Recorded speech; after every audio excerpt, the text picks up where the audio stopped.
Il était une fois la Reine des Neiges. Au début de l'histoire, Elsa et Anna étaient deux sœurs très proches. Elsa possédait un pouvoir magique pour créer de la glace et de la neige, ce qui fascinait Anna.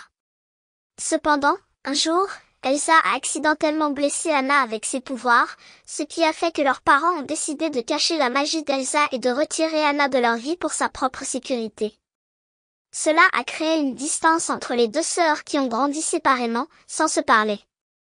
Des années plus tard, les parents des filles décèdent dans un naufrage en mer, et Elsa est prête à prendre la couronne pour devenir la reine d'Arendelle.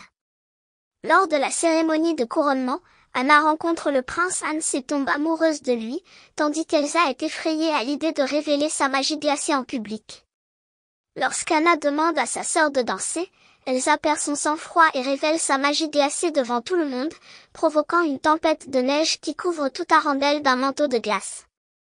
Elsa, qui a peur d'avoir blessé sa sœur, fuit le royaume et se réfugie dans une montagne glacée, laissant Anna seule pour sauver leur royaume.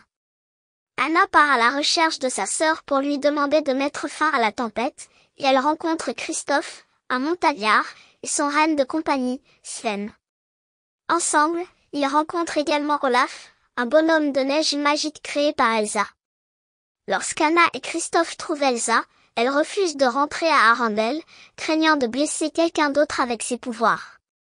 Elle crée un palais de glace pour elle-même, mais lorsqu'Anna essaie de la convaincre de revenir, Elsa accidentellement blesse Anna à nouveau, cette fois au cœur, avec un sort de glace qui la rend lentement gelée de l'intérieur.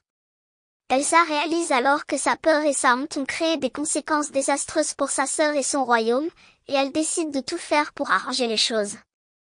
Elsa crée une armée de bonshommes de neige pour repousser Anna, Christophe et leurs amis, mais ils réussissent à s'infiltrer et à rencontrer Elsa. Hans arrive ensuite pour la tuer et prendre le pouvoir, mais Anna est sur le point de mourir à cause de sa blessure. Elle révèle alors que son acte d'amour pour sa sœur est le véritable amour qui peut sauver Elsa, et cela la réveille. La tempête s'arrête, et Elsa est acclamée en héros. Dans le final de l'histoire, Elsa apprend à accepter sa magie et à contrôler ses pouvoirs, et elle se réconcilie avec Anna. Anna apprend également que l'amour ne doit pas être précipité et que des relations saines et solides doivent être construites sur une connaissance mutuelle. Les deux sœurs se réconcilient et Arendelle est enfin libérée de la tempête de neige. Elsa se sent plus libre et plus confiante dans sa capacité à contrôler sa magie. Anna, de son côté, réalise l'importance de la communication et du pardon dans les relations, et que l'amour véritable peut prendre différentes formes. La morale de l'histoire de la Reine des Neiges de Disney est qu'il est important de ne pas avoir peur de soi-même et de sa propre identité.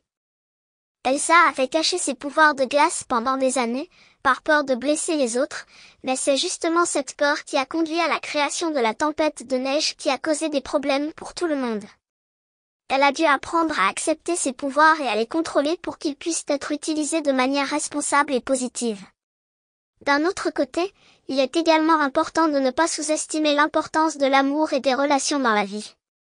La relation entre Elsa et Anna a été mise à rude épreuve en raison des événements tragiques de leur enfance, mais c'est leur amour l'une pour l'autre qui a finalement triomphé et les a réunis.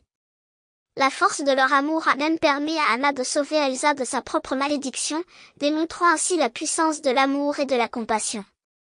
En résumé, La Reine des Neiges de Disney est une histoire inspirante de courage, d'amour et de réconciliation qui enseigne aux enfants l'importance de l'acceptation de soi, de l'amour et du pardon.